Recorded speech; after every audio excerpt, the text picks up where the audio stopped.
नमस्कार दोस्तों। जिसकी जाति का खुद का कुछ पता न हो वो दूसरों की जाति जनगणना की बात कर रहा है। राहुल गांधी को इस बात का जवाब देने में पसीने छूट गए। उन्हें शायद अंदाज़ा नहीं होगा कि उनकी जाति भी कभी पूछ ली जाएगी। जो इंसान पता नहीं किस किस की जाति पूछता फिरता है और आजकल हमेशा जाति की बात कर रहा है, उसे खुद की जात बताने में पसीने छूट गए। और संसद के अंदर अखिलेश यादव से लेके राहुल गांधी तक फूट फूट कर रोने लग गए। तो यहीं से अंदाज़ा लगाया जा सकता है कि जिनकी खुद की जात का कुछ पता ना हो, जिन्हें ये पता ना हो कि उनका धर्म क्या है, जिनकी माँ एक ईसाइन हो, बाप एक पारसी हो, वो खुद को हिंदू बता रहे हैं और पता नहीं किस किस तरीके से अपनी जातियों को छुपाते फिर रहे हैं।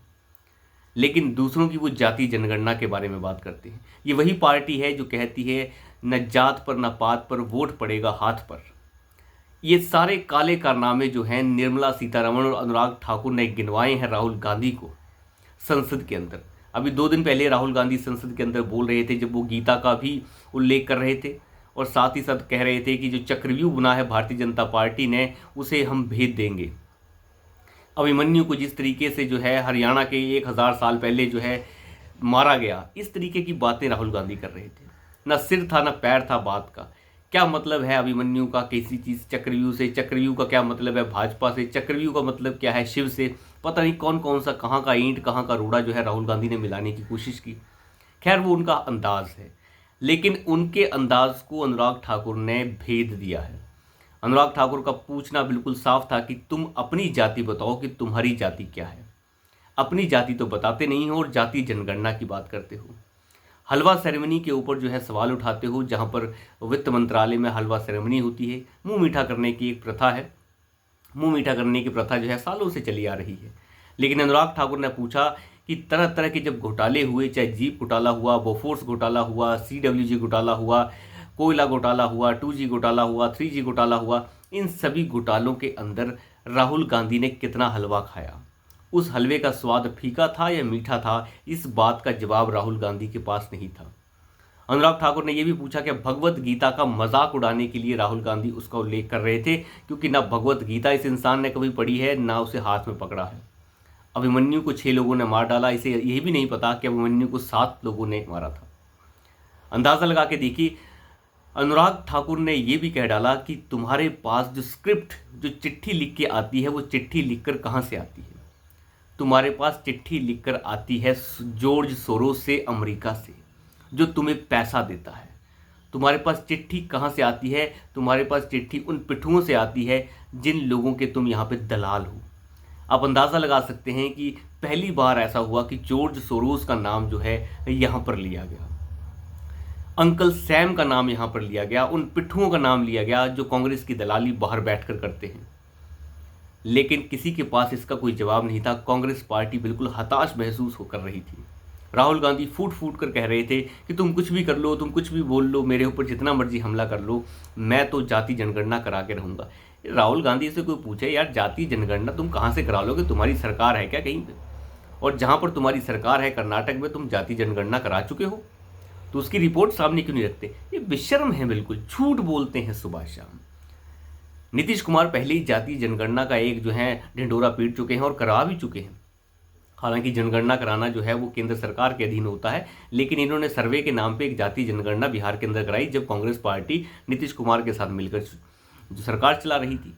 उस चीज़ को सार्वजनिक करने के बाद भी क्या कर लिया आपने बिहार में? कुछ नहीं हुआ उसको।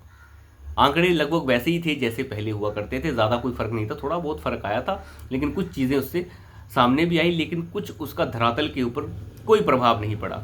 वैसे कर्नाटक के अंदर हो चुका है। कर्नाटक के अंदर जाति जनगणना पहले करवा चुके हैं, सीतारमैया की सरकार जब पहले थी, लेकिन उसका कोई मतलब नहीं है। उस रिपोर्ट को आज तक इन्होंने उजागर नहीं किया। देखिए, जाति जनगणना का मतलब राहुल गांधी के लिए इतना ही है कि मैं जात की बात करूं और वोट ले लूं। अखिलेश यादव इसमें कूद के आगे कि तुम कौन होते हो जाति पूछने वाले? अरे भैया, जाति पूछने का क्या मतलब? सुबह शाम राहुल गांधी जातियां पूछता फिर रहा है, पता नहीं किस किस की। लेकिन जब अपनी जात बताने की बारी आई तो औकात नज़र आ गई। औकात नज़र आ गई कि एक ईसाई माँ और पारसी बाप का बेटा कौन सी जात बताता फिरेगा। तो एक तरीके से अपने आप को ये ब्राह्मण भी बताते हैं। पता नहीं किस टाइप के ब्राह्मण हैं ये। खैर, इन सभी चीज़ों से लग उत्तर प्रदेश की विधानसभा में योगी आदित्यनाथ ने भी अखिलेश यादव को उनकी औकात दिखा दी। उन्होंने बता दिया कि तुम किस खेत की मूली हो, ये यहीं से पता चल जाएगा। अखिलेश यादव को पता चल गया कि योगी आदित्यनाथ को छेड़ने से क्या हालात खराब हो सकते हैं। योगी आदित्यनाथ को नीचा दिखाने के चक्कर में अखिलेश ने कई कुछ कहा, कभी मॉनसून ऑफर दिया, कभी कुछ।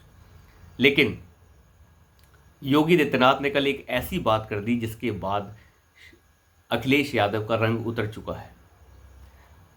योगी आदित्यनाथ ने कल जो माता प्रसाद पांडे जो नेता प्रतिपक्ष जिन्हें बनाया गया है, नेता प्रतिपक्ष उन्हें बनाया गया है उत्तर प्रदेश की विधानसभा का, अखिलेश यादव क्योंकि नेता प्रतिपक्ष अब नहीं है, वो संसद में चुन लिए गए हैं, तो उन्हें बधाई देते समय नेता जो प्रतिपक्ष हैं माता प्रसाद पांडे, उनको बधाई देते समय योगी आदित्यनाथ ने ये भी कह दिया कि जो चचा जान हैं उन्हें फिर से गच्चा दे दिया गया है।